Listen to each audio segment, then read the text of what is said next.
Bonjour à tous et bienvenue dans la suite de ce tutoriel consacré à la personnalisation de Reaper. Dans cette vidéo, nous allons parler des actions de layout.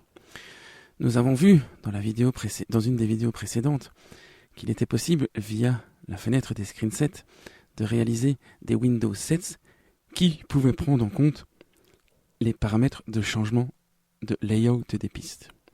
Je vais attirer votre attention cette fois les 20 actions ici présentes dans cette fenêtre. À quoi servent ces 20 actions?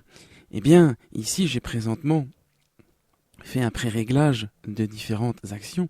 Vous constatez ici donc que mon action numéro 1 est reliée à TrackPanel, qui concerne donc le TCP, au layout par défaut.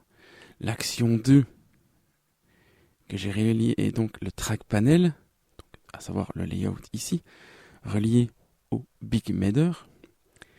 J'en ai fait d'autres. Et donc, si je vais maintenant dans l'Action List et que je tape Layout ici, vous voyez que j'ai les 20 actions qui concernent l'application de ces layouts en particulier. Et donc, pour être plus simple ici, si je lance l'action Apply Custom Layout, constatez que mon TCP passe au format BigMeader. Si je lance l'action Apply Custom Layout 1, j'ai mon TCP qui revient à son paramètre par défaut.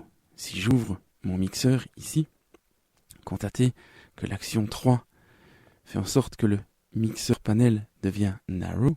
Donc si je lance l'action 4, voilà, action 5, que j'ai relié mixeur panel BigMeader, action 6, recording meader, action 3, le mixeur classique. Vous pouvez donc utiliser ces actions comme bon vous semble, via des raccourcis clavier, via des toolbars, ou bien sûr au sein même de macros. Exemple ici, cette action ici qui ouvrait le mixeur avant, j'ai lié l'ouverture de ce mixeur à la toolbar 8 que j'ai docké à la droite du mixeur. Et bien dans le Edit Me, je pourrais donc faire en sorte de placer les boutons comme ceci. Donc Layout 3, 4, 5 et 6.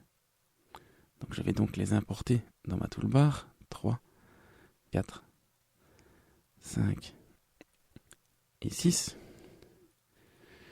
Ce qui me permettrait donc d'avoir ici, moi je ne vais pas, pour le temps de ce tutoriel, je ne vais pas passer en revue la renomination ou l'application d'icônes, vous savez comment faire maintenant.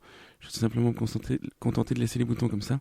Et donc maintenant, j'ai donc dans ma toolbar des boutons qui me permettent de modifier les layouts de façon globale.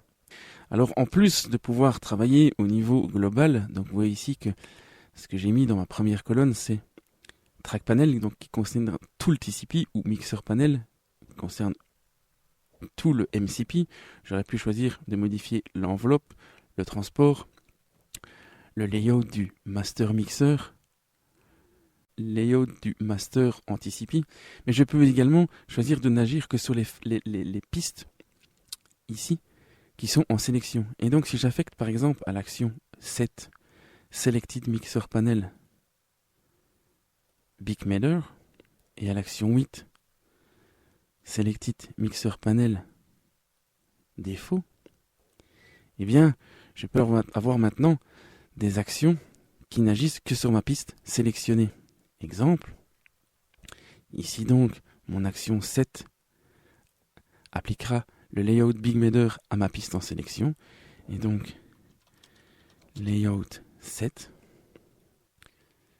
Si je fais Run, constatez que uniquement ma piste 4, donc ma piste sélectionnée, est concernée par cette modification. Et si je veux revenir en arrière,